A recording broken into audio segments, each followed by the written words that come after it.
I almost didn't go to the charity dinner that night. Not because I wasn't invited, but because something in me hesitated in a way I couldn't quite explain. The invitation had arrived weeks earlier, embossed lettering, heavy cardstock, the kind people keep on their countertops to feel important. Serafina insisted I come. She said it would mean a lot for the family to arrive together. So I went. The venue was one of those places where everything gleams just a little too much: crystal chandeliers, marble floors polished to a mirror shine, waiters who glide instead of walk. I remember smoothing the sleeves of my dress, the same one I'd worn to 3 important events over the years. Not flashy. Just elegant. Appropriate. That was always my mistake, believing appropriateness was enough. Serafina Vale entered the room like she owned it. Her laugh arrived before she did, bright, practiced, loud enough to turn heads. She wore confidence the way some people wear perfume, deliberately, excessively. On her arm was my son, Calder Hawthorne, looking uncomfortable but compliant, like he always did when silence was easier than choosing a side. We were seated at a long table near the center of the room. Influential donors. Board members. People who smiled with their teeth but measured everyone else's worth with their eyes. I folded my napkin onto my lap, straightened my posture, and reminded myself to breathe. At first, everything was pleasant. Harmless conversation. Small talk. Then Serafina leaned slightly toward a woman across from her, someone I didn't know, and gestured casually in my direction. "Oh, that's my mother-in-law," she said, smiling. "She has very traditional manners." She paused, just long enough for it to sound generous. "I keep telling her she doesn't need to be so formal anymore," Serafina added with a laugh. "But you know how it is with that generation." A few people chuckled. Polite. Uncertain. I smiled too. Reflexively.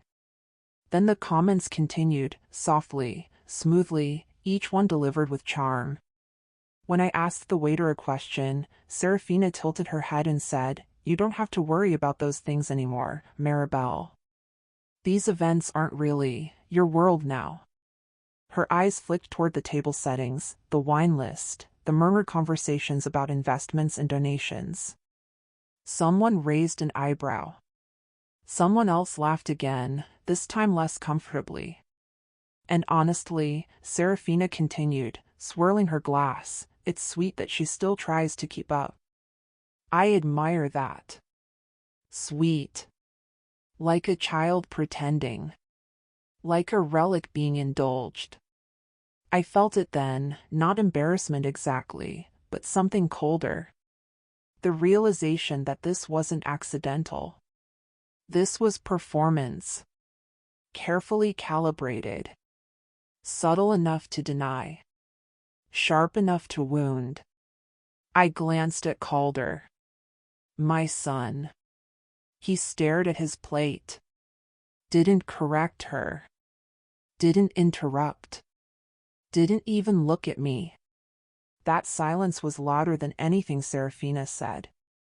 She laughed again, louder this time, and added casually, "Of course, none of this would even be possible without, well, modern success." Her eyes met mine briefly. Things change. The implication settled over the table like a thin fog.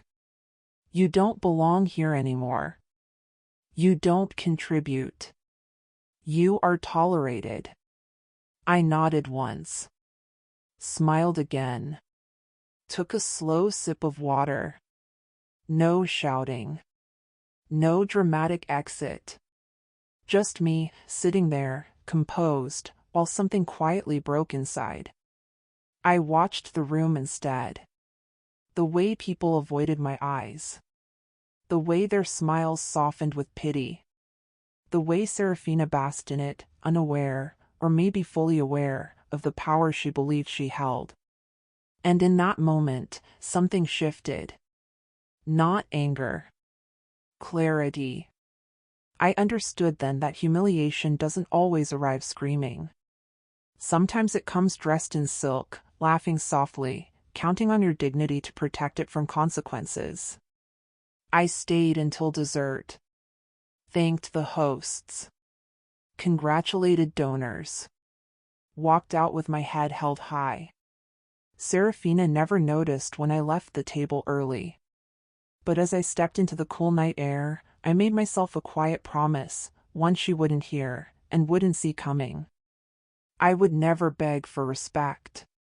And I would never again fund my own erasure. If you've ever watched someone be humiliated while everyone else stayed silent, subscribing is how you say, I see you. So subscribe now. And if you won't subscribe, tell me in the comments why people like Maribel are always expected to endure quietly. I didn't cry that night. That's what surprises people when I tell them this story. They expect tears, or rage, or some dramatic breaking point. But I didn't fall apart.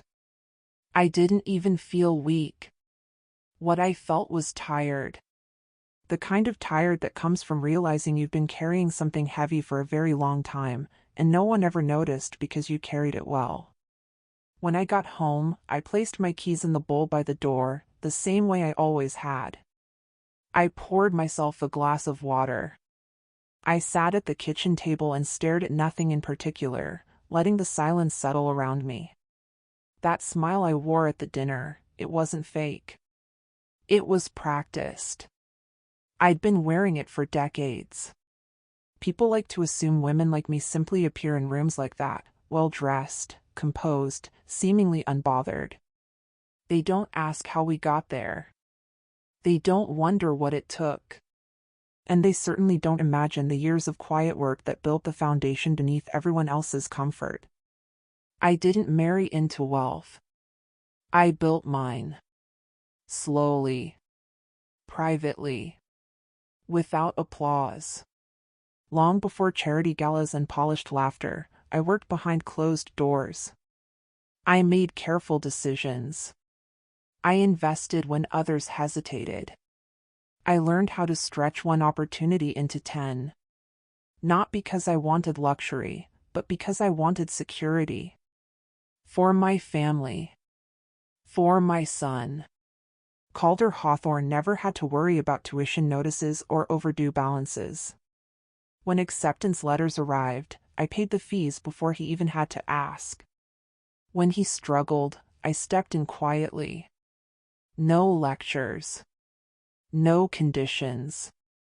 I believed that was love. When Serafina entered his life, I welcomed her the same way. At first, she seemed impressed by my restraint. I didn't flaunt what I had. I didn't interfere. I simply helped when it was needed, and sometimes even when it wasn't. The apartment they moved into? I covered the deposit. The car that made commuting easier? I helped with that too. The vacations she posted online, sunlit breakfasts, infinity pools, linen dresses caught in the breeze? I never appeared in the photos, but my support was there all the same. I told myself it was generosity. I told myself it was family. What I didn't realize, what I refused to see, was that generosity without boundaries doesn't look like kindness to everyone.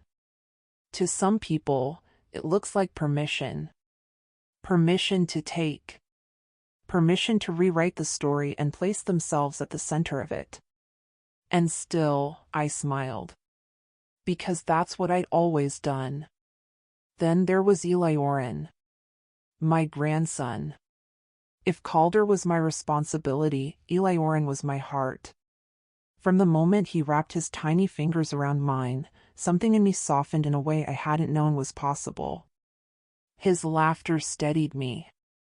His questions grounded me. With him, I wasn't a benefactor or an inconvenience or a relic of another generation. I was just grandma. I showed up for school events. Remembered his favorite snacks. Sat on the floor and listened while he explained things that mattered deeply to him and no one else. He didn't measure my worth by relevance or trend or status. He measured it by presence. And I never missed a moment, until suddenly, I was told those moments needed to be scheduled. Approved. Earned. It happened gradually. Subtle shifts. Visits became shorter. Phone calls went unanswered. Plans were reconsidered. Always politely. Always reasonably. I told myself not to read too much into it. I told myself families go through phases. I told myself love doesn't keep score. But somewhere between that charity dinner and the quiet of my kitchen table, the truth finally settled in. I hadn't been generous because I was loved. I was loved because I was generous. And the moment my presence became optional, my value, in their eyes, diminished. I had given access to my time, my resources, my energy, freely, openly, believing it built closeness. Instead, it taught them I would always be available. Always accommodating. Always smiling. That night, sitting alone, I didn't make any dramatic decisions. I didn't vow revenge. I didn't plan confrontations. I simply acknowledged something I should have understood long ago. I had mistaken access for appreciation. And once you see that distinction clearly, you can never unsee it again. Once I admitted the truth to myself, I began to notice things I had previously explained away. Not new things. Old things, finally seen clearly. Disrespect doesn't start loud. It starts comfortable. It sounds like jokes that land a second too late. Like glances exchanged over your head. Like decisions made around you, not with you. Serafina never raised her voice. She didn't need to. Her words were always polished, perfectly timed, wrapped in smiles that made you question whether you were imagining the sting.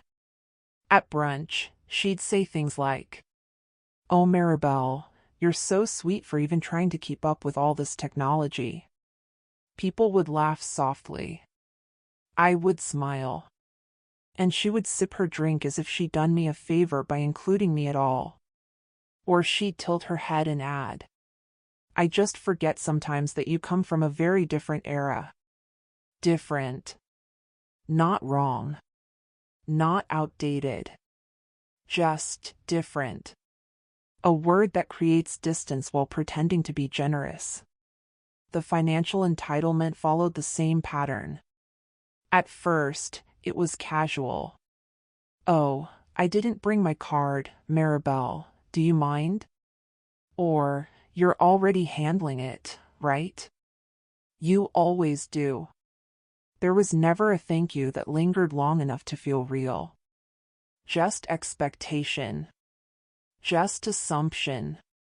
Once, at a small gathering, someone asked how Serafina managed such a full lifestyle while balancing work and family. She laughed lightly and said, "Well, it helps when you have support." Her eyes flicked toward me, briefly. Not in gratitude. In acknowledgement. Like one might reference a resource. I felt myself fade in that moment. Not erased. Repositioned. I wasn't the matriarch. I wasn't even the elder. I was the background. And Calder, my son, he noticed more than he admitted. I could see it in the way his shoulders tightened when Serafina spoke over me. In the way he'd clear his throat when she made another remark that bordered on dismissive. But he never intervened. Conflict made him uncomfortable. It always had. When I'd ask gently later, he'd say things like, "She didn't mean it that way. You're reading too much into it. Let's not make things awkward." Keeping the peace. That phrase again. Peace, I learned, often comes at the expense of the quietest person in the room. Slowly, almost imperceptibly, my role shifted. Plans were discussed without me, then announced as though I'd been included all along. Ilyarin's schedule changed, and I found out after the fact. Conversations paused when I entered the room, then resumed in a different direction. I began to feel like a guest in a family I helped build. What unsettled me most wasn't Serafina's confidence, it was how easily everyone adapted to it. How quickly my absence became unremarkable. I'd sit at the table, listening, nodding, smiling, and realize no one had asked me a question in nearly an hour. Invisible doesn't happen all at once. It happens when people stop checking whether you're still there. And still, I said nothing. Not because I didn't notice, but because I was measuring, watching patterns, weighing silences, noting who benefited from my quiet and who suffered from it. Every smile from Serafina felt less like politeness and more like certainty. Certainty that I wouldn't push back, that I wouldn't disrupt the arrangement she'd grown comfortable with. And she was right. For a while. Because when someone grows used to your generosity, they begin to mistake it for obligation. And when that happens, the line between kindness and exploitation disappears. By the time I realized how far the shift had gone, I wasn't just being disrespected. I was being managed. And the most dangerous thing about being managed is that the people doing it believe you'll never notice. Once I understood I was being managed, I stopped reacting. That was the moment the power shifted. Not outwardly. Not in any way that would have caught attention. There was no announcement. No confrontation. No final straw dramatic enough for anyone else to notice. Just clarity. And clarity, I've learned, is far more dangerous than anger. I began with observation. Quiet. Methodical. I paid attention to the language Serafina used when she spoke about plans, about expenses, about her social world. I listened for what was assumed rather than asked. And then, one evening, after a dinner that ended with yet another bill slid casually in my direction, I went home and opened my study drawer. Inside were the records I'd kept out of habit, not suspicion. Statements. Authorizations. Notes scribbled in the margins, dates, purposes, vague explanations that had never been revisited. I hadn't looked at them closely in a long time. I hadn't needed to. But that night, I did. What I found wasn't shocking. It was systematic. The credit card I'd added Serafina to for convenience had become her primary instrument. Charges appeared in cities I hadn't visited. Restaurants I'd never heard of. Boutiques that didn't sell necessities, only impressions. There were spa memberships. Private clubs. Event fees tied to networks I wasn't part of. And then there were the connections. Tickets purchased under my name for galas I didn't attend. Donations made in amounts that opened doors Serafina walked through confidently, introducing herself to people who assumed the wealth behind her smile was her own. I realized, slowly, that I wasn't just funding her lifestyle. I was underwriting her reputation. Every invitation she received. Every room she entered without question. Every assumption made about her influence. It all traced back to me. My credit. My history. My restraint. And yet, in those same rooms, I was treated like an accessory, useful, but replaceable. I didn't feel angry. I felt awake. The next morning, I made coffee, just as I always did. I sat at the same table. I watched the steam rise from the cup and disappear. Then I picked up the phone. I didn't rehearse what I would say. I didn't need to. I asked for an account review. Confirmed my identity. listened as the representative went through the standard pleasantries. Then, calmly, I said, "I'd like to revoke authorized access." She asked for the name. I gave it. There was a pause as she typed. "All right," she said. "That can be done immediately." And just like that, the arrangement ended. No notifications sent to Serafina. No warnings issued. No dramatic cutoff that could be framed as cruelty. Just a door quietly closed. I didn't tell Calder. I didn't explain myself to anyone. Because explanations invite debate, and I wasn't interested in defending my right to step back from being used.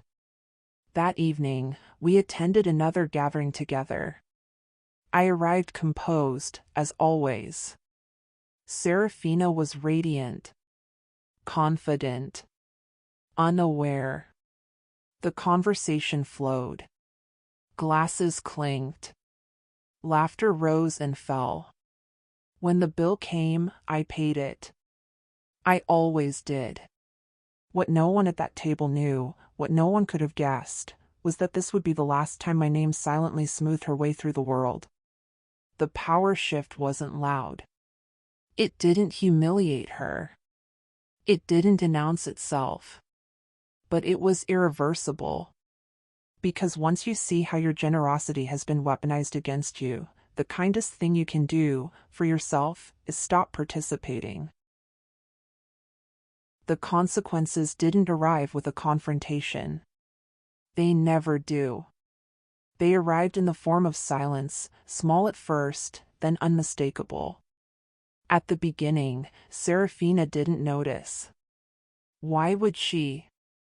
Systems that have always worked don't announce their failure. They simply stop responding.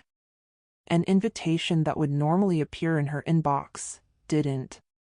A follow-up call that usually came within hours never arrived. A familiar concierge number rang longer than it ever had before, then went to voicemail. At first, she compensated the way confident people always do, by assuming the delay was temporary. A scheduling error. A system glitch. Someone else's oversight. But by the third missed lunch, the fourth unanswered message, the pattern became harder to ignore. Her routines began to falter. The spa appointment that had been standing for months was suddenly pending verification. The boutique she favored asked, politely, for another form of payment. A membership she'd referenced often was under review. Nothing was denied outright. Everything was paused. And pauses are where panic lives. Still, I said nothing. I didn't ask questions. I didn't hint at anything having changed. Because the point wasn't to punish her. It was to remove myself from the equation and let reality do what it always does when support quietly disappears. Serafina began to move differently. Less relaxed. More watchful. I noticed it in the way she checked her phone repeatedly at gatherings. In the way her smile tightened when conversations turned to upcoming events she hadn't been included in. She laughed a little louder than necessary. Spoke a little faster. Filled silences with details no one had asked for. The image was still there, but the foundation beneath it had begun to crack. Calder noticed something was wrong.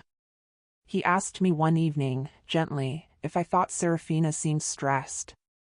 I said I hadn't noticed. And that was true. I hadn't been watching her. I'd been watching myself. What surprised me most during that time was how peaceful I felt. No dread.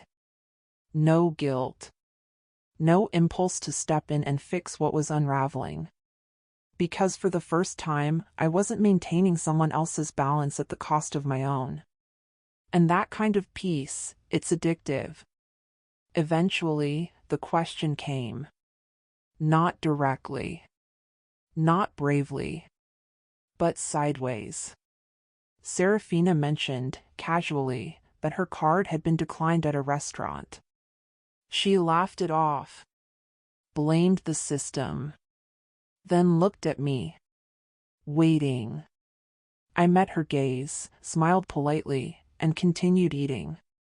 The moment passed, but something shifted in her eyes. Understanding doesn't always arrive as certainty. Sometimes it arrives as suspicion. And suspicion, when paired with dependency, is terrifying. She began to realize that the invisible net beneath her feet, the one she'd assumed would always be there, was gone. And she had no idea when it had been removed. That not knowing was the worst part. And through it all, I remained unchanged. Same schedule. Same quiet boundaries. Because when you stop announcing your generosity, people are forced to confront whether they ever valued you, or only what you provided. If you're still watching and haven't subscribed, ask yourself this: are you here for entertainment, or because you recognize the slow panic of losing support you never thought would end? People who've lived this won't scroll past. They'll subscribe. And if you won't, go to the comments and tell me why stories like this make you uncomfortable. The consequences didn't arrive with shouting. There was no public confrontation, no dramatic accusations. They crept in quietly, almost imperceptibly, like shadows sliding across a sunlit room. Serafina Vale's world, one she had built with effortless charm, borrowed influence, and unearned confidence, began to crumble, and I watched it happen without a word. It started with the invitations. A gallery opening she'd been planning for months arrived without a single RSVP from her usual circle. The charity brunch she adored, one she had flaunted on social media for the past year, passed quietly, and none of her friends appeared. She noticed the absence, but she didn't yet understand why. Then came the whispers. Not loud, not malicious, just subtle murmurs carried through the walls of cocktail parties and social gatherings. "Did you hear about Serafina?" someone would ask, their tone light, casual, as if speaking her name itself carried weight. And there would be a pause, a pregnant pause where unspoken doubts lingered. Her friends, the ones who had once laughed at her jokes, shared her excitement, envied her designer purchases, they began to pull away. Not with confrontation. Not with drama. Simply with quiet disengagement. Conversations shortened, excuses became frequent, and slowly, almost imperceptibly, she was being edged out of the world she had always taken for granted. I could see her confusion in those moments when she expected warmth and received indifference. She would text, call, even attempt to charm those who had once adored her presence. The responses were polite but distant. The doors she assumed were always open, doors she had walked through without knocking, were now closed. I stayed silent. I didn't gloat. I didn't rub it in. I didn't need to. My dignity and quiet reclamation of boundaries were already doing the work better than any words could. Every absence, every pause, every polite refusal was a small reminder to her: influence is fleeting when it isn't earned. Status can evaporate when respect is never given. And the world notices absence. People talk, people judge, people remember. Serafina's image, which she had curated like an art form, began to falter. Those who had once admired her confidence noticed cracks. Invitations that had once arrived like clockwork no longer came. Events she had always assumed would feature her name in the guest list quietly proceeded without her. And slowly, a pattern emerged. She was no longer indispensable. She was no longer admired. She was optional. I witnessed it all with a strange sense of calm. The woman who had tried to humiliate me in public, who had laughed while I stood silently, believing she was untouchable, her reputation was quietly, irrevocably eroding. Her confusion, her panic, were evident. She had always believed that her social dominance and financial leverage gave her control. She had assumed that her curated appearances and borrowed influence meant that no one could touch her position. Yet now, she was being forced to confront an inconvenient truth: respect cannot be bought. Control cannot be assumed. And when influence is built on borrowed foundations, it collapses quietly, inevitably. I never spoke a word against her. Never. I didn't need to. Silence was more powerful than accusation, more devastating than confrontation. It was invisible, but everywhere, a subtle, unyielding reminder that her power was not inherent. It had always been borrowed from me and the goodwill of others. The world doesn't notice drama as much as it notices absence. And Serafina, for the first time, felt that absence around her like a chill she couldn't shake. Friends withdrew. Invitations disappeared. People hesitated before including her in plans. And slowly, quietly, inexorably, her reputation cracked. Meanwhile, I remained present. I was at every small, meaningful moment with Eleonorin, my grandson. I showed up in ways that mattered, not with ostentation, not with confrontation, not with revenge, but with love, consistency, and dignity. My presence contrasted hers. Where she had relied on borrowed influence, I relied on substance. Where she had sought attention, I gave constancy. And the difference was undeniable to anyone paying attention. No one needed to hear me speak ill of Serafina. The story was written in her absences, in the polite refusals of her peers, in the social ripple that she could no longer control. And the most beautiful part: she was forced to understand, without my interference, that humiliation isn't always loud. Sometimes, it's quiet. Sometimes, it's invisible. And sometimes, it's unstoppable. The weeks after Serafina's social cracks had begun were quiet, deceptively so. There were no arguments, no confrontations, but the quiet itself carried weight. And then, almost imperceptibly at first, a new tension settled over my life. Eleonorin, my grandson, began to feel the subtle restrictions placed around him. It wasn't anything dramatic. Serafina never shouted, never scolded. She simply started filtering the moments he could spend with me. Invitations to school events became optional, afternoons at the park were suddenly cancelled, and calls I had once taken joy in now went unanswered. I noticed Eleonorin's small hesitation whenever he saw me, his childlike worry that he was somehow caught between love and loyalty. Then came the call from Calder Hawthorne, my son. I knew something had shifted in his tone before he even spoke. "Mom," he said, voice careful, measured. "I think things might be easier if you helped again." I closed my eyes for a moment, the weight of the words settling in. "Help again?" I repeated, softly. "What exactly do you mean by that?" There was a pause. The kind of pause that spoke volumes. "You know, the usual," Calder murmured. "Covering expenses, making sure Serafina, has what she needs to keep things smooth." I opened my eyes, feeling a calm certainty wash over me. I had known this day might come, but knowing it in theory was very different from hearing it in my son's voice, careful but laden with expectation. "Calder," I said slowly, letting each word land, "I've already made my choice. I will not allow money or convenience to determine my relationship with Eleonorin. Love is not leverage. It cannot be bought, and it cannot be wielded as a weapon." He hesitated. I could hear the conflict in his voice, the strain of a son trying to mediate between his wife and his mother. "Mom, you know how complicated it is." "I know exactly how complicated it is," I replied evenly, "and that's precisely why I'm calm. I am not angry. I am not seeking revenge. I am simply setting a boundary. One that Serafina, and anyone else, cannot cross without consequence." The line was quiet after that. I could feel Calder weighing his options, struggling with the discomfort of acknowledging a truth he didn't want to see. I just don't want to make things harder, he admitted finally. I'm not here to make things harder, I said.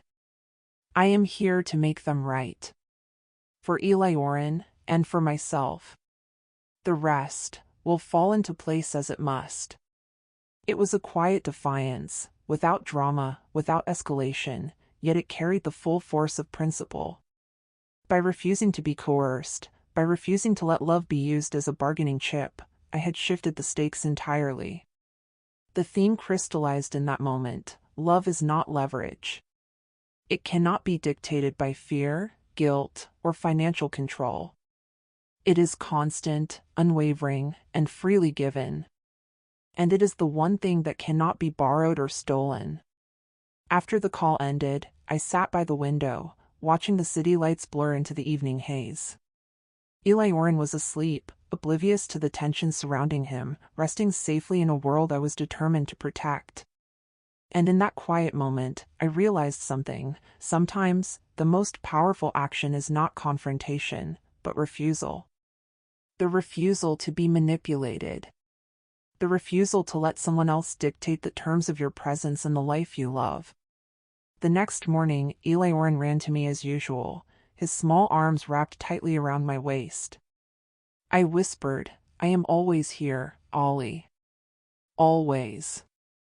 And in his bright eyes, I saw the trust one had fought to preserve, the trust that would remain unbroken, no matter how much Serafina tried to control the narrative. The morning after my conversation with Calder, the air in my house felt different, lighter, yet charged with an unspoken tension. I was sitting at the kitchen table, steaming cup of tea in hand, reflecting on the fragile balance I had managed to establish between Ilyarin's happiness and Serafina's attempts to manipulate it.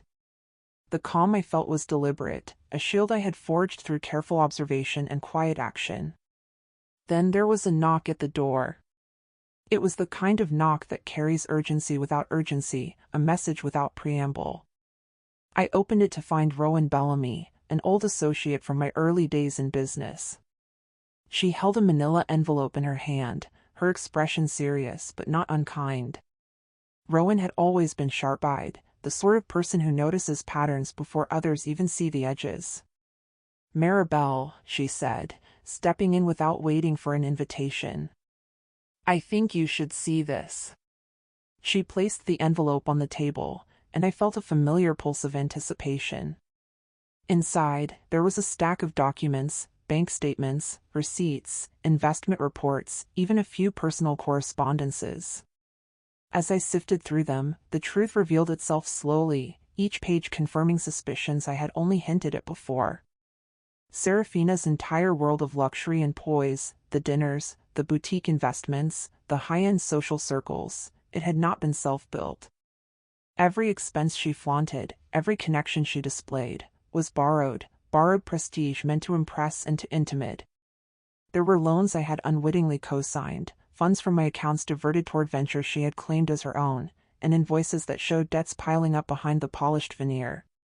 My fingers trembled slightly as I traced the lines of figures that added up to tens of thousands of dollars, money I had assumed was spent frivolously, but was actually sustaining a fragile illusion. She hadn't just attempted to humiliate me publicly, she had built her entire image on the very foundation I had provided, then treated it as if it were her own. Rowan watched quietly, letting me absorb the scope of it. "I wanted you to see it," she said softly. "Because now you know the truth for yourself." I set the papers down slowly, a calmness settling over me like the final stroke of a masterful painting. I could feel the temptation to confront Serafina, to expose her to Calder, to show the world the brittle structure she had propped up with my generosity. But as I looked at the envelope, at the evidence of deception and desperation, I realized something fundamental. I didn't need to ruin her. That wasn't my purpose. I didn't ruin her reputation, I whispered, more to myself than to Rowan. I stopped protecting it. It was a subtle, profound shift in power. By quietly stepping away, by removing the safety net I had once provided, the house of cards she had built began to wobble, not because I attacked it, but because I simply stopped holding it together. The humiliation, the social exposure, the eventual consequences, they would unfold naturally. I had claimed my boundaries without spectacle, without cruelty, without raising my voice. Rowan gave me a knowing nod, understanding the choice I had made. Power without leverage is rare, she said. And you've mastered it quietly. I smiled faintly, the weight in my chest easing. I had discovered a truth I had always known in theory but had now experienced fully. Generosity without boundaries invites exploitation, but love with boundaries commands respect, even if no one around understands it. And as Rowan left, leaving the envelope behind on my polished oak table, I felt a serenity I hadn't known in months. The evidence of Serafina's manipulation rested in my hands, yet I held no desire for vengeance. My moral high ground was intact, my love for Eleorin undiluted, and my dignity restored. For the first time in a long while, I realized that true strength lies not in exposing others, but in preserving your own integrity. And in that quiet, deliberate choice, I had reclaimed something far more valuable than money, status, or social standing. I had reclaimed myself. The days after Rowan left with the envelope, the world outside my home seemed quieter, almost anticipatory. I kept to my routines, brewing tea in the morning, tending to Iliorin's little projects, and walking the familiar paths through my neighborhood. But beneath the calm, something subtle was shifting, a shift that I could feel in the way invitations stopped arriving, in the way social messages went unanswered, and in the sudden absence of once friendly faces. Serafina was beginning to falter, and I watched from a distance, quietly, as her carefully curated world started to unravel. Her friends, once eager to mirror her every achievement, now seemed cautious, reluctant to be associated with someone whose image no longer carried the same weight. Whispers followed her in the hallways of galas and charity events, questions barely disguised as curiosity. Invitations to brunches and exclusive gatherings disappeared. It was not scandal, not drama, just absence. The walls of her influence crumbled in silence, and I observed without a word, knowing the power of quiet boundaries. Meanwhile, Calder finally began to see the pieces he had ignored for so long. He called me one afternoon, his voice carrying frustration wrapped in regret. "Mom, I didn't realize," he said, the weariness in his tone belying the weight of too many overlooked signs. "I thought she was managing everything. I didn't know how much she was leaning on you, on your generosity." I nodded gently, even though he couldn't see me. "Sometimes," I said quietly, "we mistake presence for control, kindness for permission. I've learned to recognize the difference." Calder was silent, the realization sinking in. He had always wanted peace, but peace built on convenience and silence is fragile.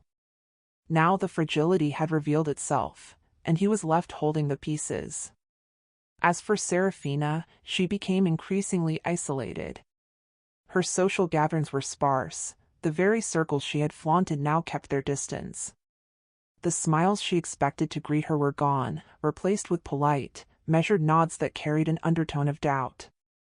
People noticed the absence of the backing she once had, the invisible scaffolding I had provided, and her aura of invincibility began to crack.